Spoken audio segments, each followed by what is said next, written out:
Hadley here, back with episode number 3 of Cumberland Community Chats. Today I'll have the pleasure of talking to Chief of Police Suzanne Woodland, who's going to share all things Cumberland Police Department, some events that they're participating in. You're even going to hear about their new canine unit and our friend and their new friend they brought on the police department. So here's coming to you, Cumberland. Chief of Police for the Town of Cumberland, to do that you didn't, some people may not know. Well, we're a full functioning police department and have been for many years, actually decades.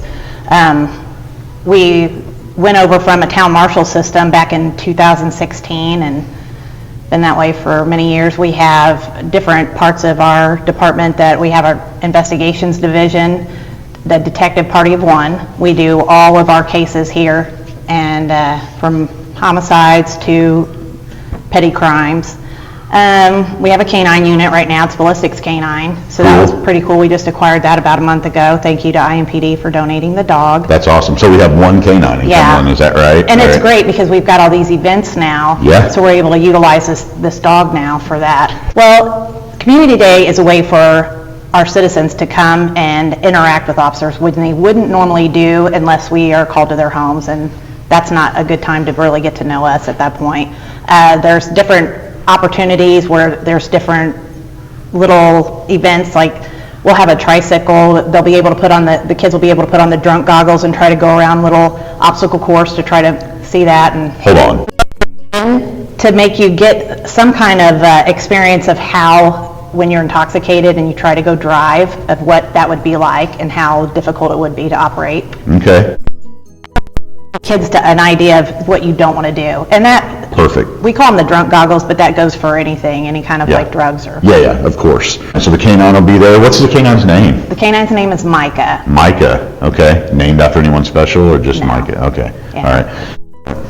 I was hired in. I became a reserve in 2008, and I was hired full time in 2009. Okay. And you've just kind of worked your way up the whole way through.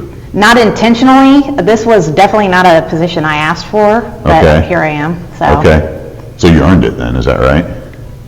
I don't know if earning is the word I would use for it. You were the only one that was available, is that what it is? No, I somehow.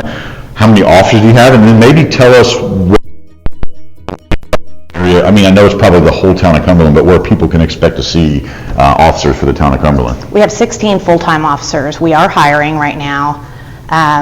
We have 4 reserves, 2 that are actually working the road for us, and 2 that serve different purposes. One is a community resource officer, and the other one does different trainings. And actually, the retired chief that is still on and he's got a lot of accolades that we utilize, and a lot of investigation history. So if we have something that's pressing that we need help with, he is definitely a good resource for that. As far as where you can see officers, you can see them everywhere. If you see them sitting somewhere, it's likely they're doing training on their computer, because their office is a mobile office. Their air conditioning is running because you don't leave your house and turn your air off and then come back in. So they're sitting there doing trainings or could be doing reports. A lot of times if you see them sitting in the bank or sitting near a business, they're watching that to make sure that the people working there are getting in and out safe. Right. Which, it's funny you mention that. My office is also my car. I don't have one with lights on the top, but mine's a Honda Accord, so I'm very familiar with working out of your car. So Ben knows that. He's actually sitting back there for everyone that can't see. Hey Ben, how you doing? What are some upcoming events maybe this summer? Is there a shop for a cop? Is there all those kind? I know other agencies have that kind of thing. What are we some do participate with the FOP 86. A lot of our officers are members there, and they do the shop for a cop. Yeah. Or shop with a cop, sorry. We do participate in that. We have the BBBs that are all summer long. Yep. We do the community days. We also have the trunk or treat. We do the coffee with the cop that we'll do over at the Green Bean that's located over here in town, right on the corner of Musing and Washington when is the Street. coffee with a cop? When is that? We don't have another one posted yet, but we watch our social media and we'll put postings there for that. We also team up with East District, IMPD East District, and we'll go down and do that with them and participate. Yeah, so a few things that you mentioned there, and one of those being social media. More information be found for the Cumberland Police Department on social media. What channels? Facebook, Instagram. You can also, we partner with our town side, and we share a lot of information there too. Yeah, awesome. Well, Town of Cumberland, the community, maybe there's some things that you'd like to get out, or this would be an opportunity on video to say whatever it is that you have to kind of bring the community together. If you're not following our social medias, please do, including the town site as well. If you want to help in any way with our department, we are a small agency, and I don't think people realize how it is difficult to get funding for a lot of things, especially like our canine.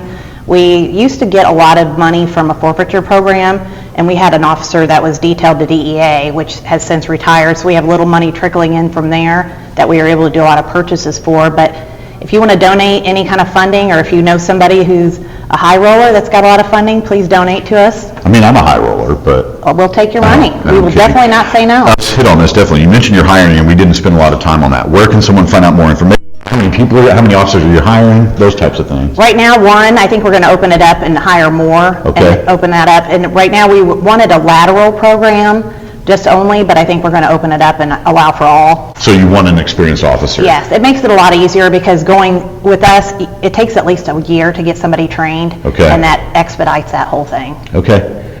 Yes, definitely get on the town website, get on our website. All that information is out there. The Indiana Law Enforcement Academy has information out there. I hate to put that out there because there's other agencies hiring and that's competition for us, but our wages are competitive. We've got a lot of good benefits. Our health insurance is outstanding. So this is a good place to work. I think a lot of us have been here for a long time, so we've known each other and kind of grown up together. So. Yeah, and in Cumberland, you're not responsible for a district the size of Indianapolis either. I mean, Cumberland's, how many square miles is Cumberland? I forget. Do you know the answer to that? I don't know the answer to that. How many square miles? It's a little bit over 3, maybe over 4 now. Yeah. But we're growing very quickly. Yeah, 3 or 4 square miles until you go annex some more property, right, Ben? The police presence when the lights are flashing a lot. I do see it when we want it to be there, right? In the preventative, not the reactive mode. Right. So where there's always an officer somewhere, and I think you would get them. I mean, I'm sure they're sitting there to do paperwork, but also in the need that you need them probably as well. And we get a lot of people that say, I hate to bother you for this. Don't. We are here for that. Just call for anything. And I do want to bring another point. We have a very supportive town council, and we have a very supportive police commission, which we are accepting applications for police commission members. So anybody that's interested in helping, it's a meeting once a month. It's maybe an hour of your time, but helping get involved and doing things. People would have to be a resident of Cumberland to be part of the police commission though, right? Correct. I fell for the trap on the north end of Cumberland. It's crazy how we stagger, and IMPD is in and out, and same with Hancock County. But yeah, because IMPD comes through my neighborhood, but you go 2 houses down, Cumberland would be there. Yeah. So it's cool. We know that you're protecting, you're serving alongside IMPD, so it's a really comfortable feeling, good feeling. Crime here is probably very low, I would assume. I mean, I don't see the police activity in the reactive much as I do as the proactive, as just being ready to be able to help. So. Yeah, and unfortunately, we do have a large volume of traffic coming in and out because 40, but. Yeah. Overall, we're good. Yeah. So, hey, thanks a lot, Chief Woodland. This has been awesome. See you next time.